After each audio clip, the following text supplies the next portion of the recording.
a last minute video and I've already halfway through dinner, but I thought I would just give you a quick idea. We made carnitas together last week, and this week I have a lot left over, which is why I do a lot of cooking and freezing. So tonight all I had to do was get some Monterey Jack cheese and some prepackaged corn tortillas, and I'm frying them somewhat crispy and then putting cheese and a little bit of the carnitas in there, and I'm frying them a little bit crispy, almost like a corn quesadilla.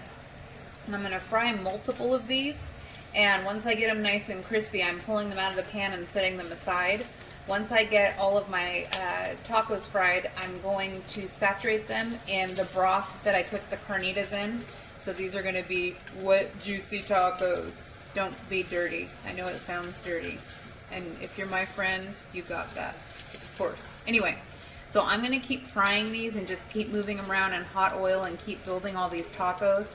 And then at the end, we're going to put them back in the pan, pour the broth over them so that they absorb that, and then I'm going to serve them with a fresh guacamole, which, if I'm honest, I made it, but it's terribly salty. So I didn't bother with the video today. I just messed that up. But if you want to do a quick appetizer type dinner idea, you can take a taco meat, some corn tortillas, cheese, and make a juicy taco. And I'll be right back.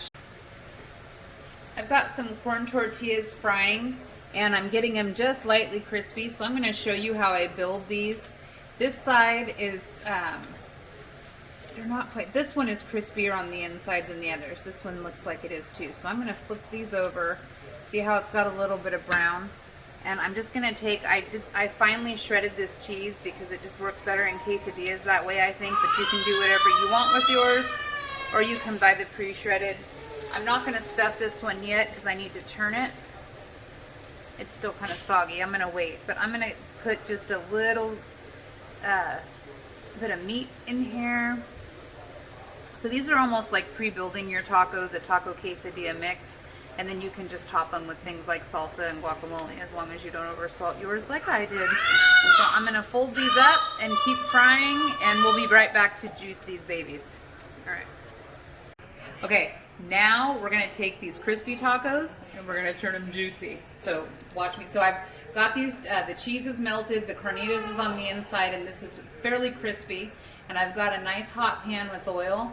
And what I'm going to do is I'm just going to return all of my tacos. I've got 10 here, and with any luck, they're all going to fit in my skillet. If you don't have a cast iron skillet, no, I'm messing up my freaking pattern here. If you don't have a cast iron skillet, you can use any skillet you want. You can use a Dutch oven. I just like mine because they're bigger and I can fit a lot of things. So I'm hoping I can do this in one shot because I have broth that I froze and I don't have a whole lot to work with.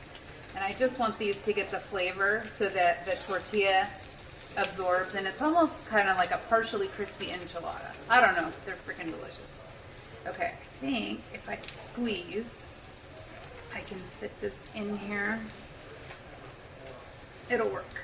Okay, so these are all sitting in this oil, and I'm going to let them sit there and get really crispy, and then I'm going to flip them one time, and then I will put the juice on them. So I'll be right back. I flipped my tacos over so you can see that the tops now are nice and brown. And I have this broth left that I froze my carnitas in just to save it. So I'm just going to slowly pour over all of these until the juice saturates into each taco. And then use my spatula to push it in. This is normal. This is a messy job. So be prepared to clean your stove afterwards. But they are so yummy delicious when they're done.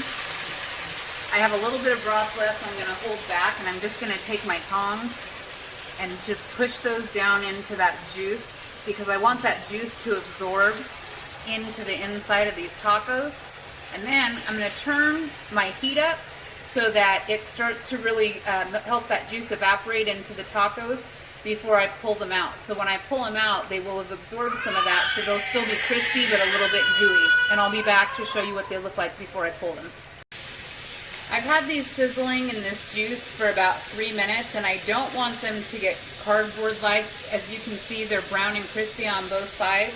So I'm just going to rotate them around. Some of them look a little soggier than others, and that's just the uneven heat in my pan. You hear me bitch about my electric stove all the time. and that's what uneven heat, that's when you get uneven heat. So the ones that are nice and brown like these, I'm gonna go ahead and pull.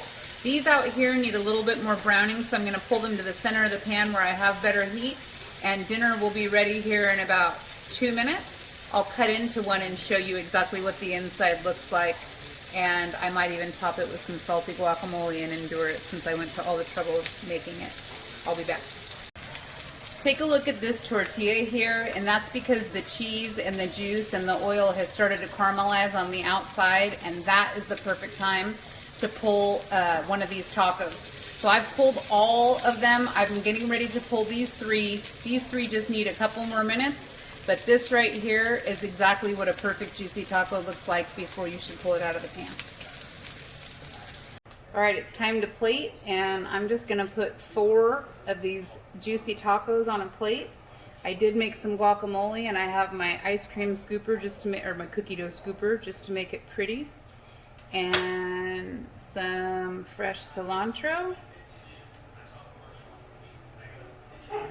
There you go. Juicy tacos with fresh guacamole.